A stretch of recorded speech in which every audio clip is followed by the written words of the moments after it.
రప్పించబడ్డాడు అక్కడికి. నేను అందుకే ప్రేమతో చెప్తున్నాను, కుటుంబము అనే దోణిలోనికి ఆహ్వానించాలి యేసు ప్రభుని.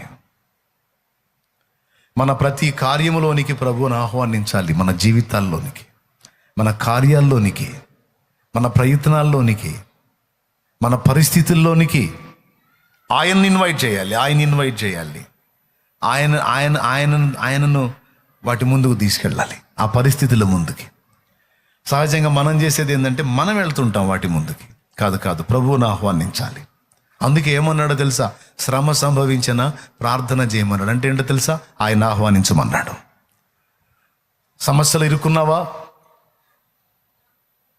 శ్రమలు ఇరుక్కున్నావా? శోధనలు ఇరుక్కున్నావా? డోంట్ వరీ, ఆయన ఆహ్వానించు. ప్రార్థన చేసి ఆయన ఆహ్వానించు.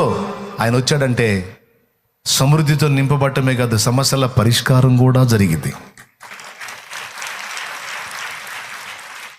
దేవునికి స్తోత్రం.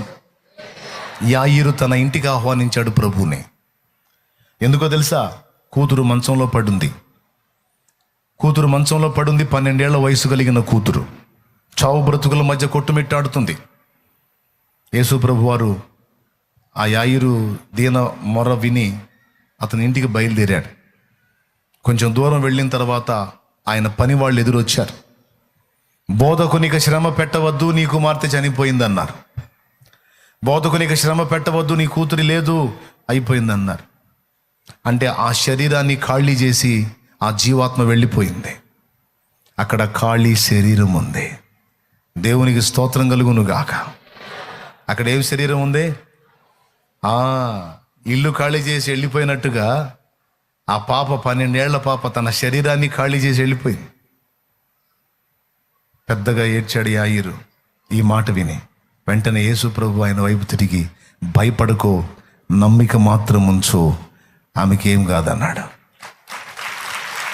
భయపడకో, నమ్మిక మాత్రం ఉంచు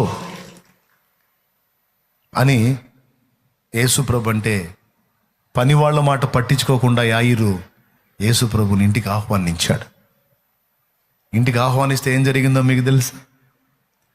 ఆ ఇంట్లోనికి ఆయన వెళ్ళేటప్పటికి అందరూ కూర్చొని ఫ్లూట్లు వాయించుకుంటా, మ్యూజిక్లు వేసుకుంటూ ఏడుతున్నారు. మామూలుగా ఏడుపు రాకపోతే ఫీల్ కోసం మ్యూజిక్లు వేసుకొని ఏడుతుంటారు, సాడ్ మ్యూజిక్లు. నా చిన్నప్పుడు ఎవరన్నా రాజకీయ నాయకులు పోతే రేడియోలో మ్యూజిక్ వచ్చేది,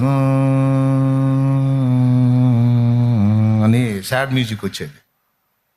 నా చిన్నప్పుడు రేడియోలో ఎవరన్నా పెద్ద వాళ్ళు, దేశ నాయకులు అట్టంటి వాళ్ళు పోయినప్పుడు